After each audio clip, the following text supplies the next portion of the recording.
Tsunami, the most devastating floods, affected 33 million people of Pakistan, killed more than 1,700 people, including children, dislocated 8 million people. More than 8,000 kilometers of roads were washed away, and more than 3,000 rail system was deeply damaged. Education was disrupted for 2.6 million students, including 1 million girls. One can go on about the records broken by this disaster, but truly speaking, we are racing against time. Relief work is yet not over, especially in parts of Sindh and Balochistan. Young and able Foreign Minister belongs to the province of Sindh, where the flood water still needs to be drained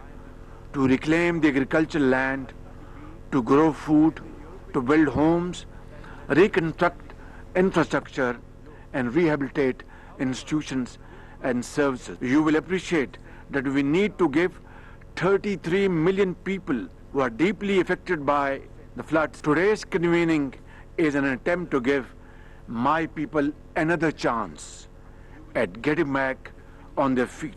Last October, in collaboration with our development partners, we prepared a post-disaster needs assessment, PDNA, that calculated the total destruction and economic losses from the floods to exceed $30 billion, that nothing can go back to business as usual.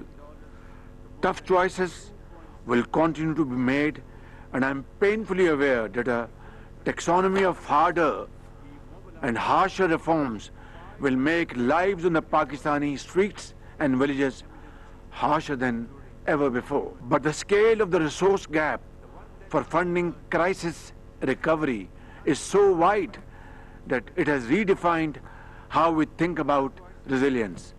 Frankly, it has changed life forever. Building on the post-disaster needs assessment, my government has prepared a comprehensive framework plan for recovery, rehabilitation, and reconstruction with resilience. The first part of the 4RF plan reflects the priorities for recovery and reconstruction, bearing in mind the minimum funding requirement of $16.3 billion, half of which is proposed to be met from domestic resources and the other half from our own development partners and friends.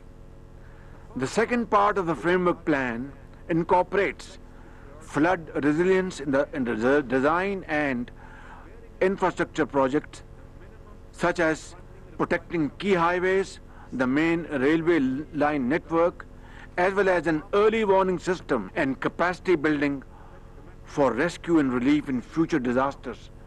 Our funding gap for minimum recovery is $8 billion and will be needed over the span of the next 3 years. It is clear that Pakistan's ability to recover from the colossal flood disaster, to restore critical infrastructure and revive rapid economic growth will hinge substantially on the speed of these actions.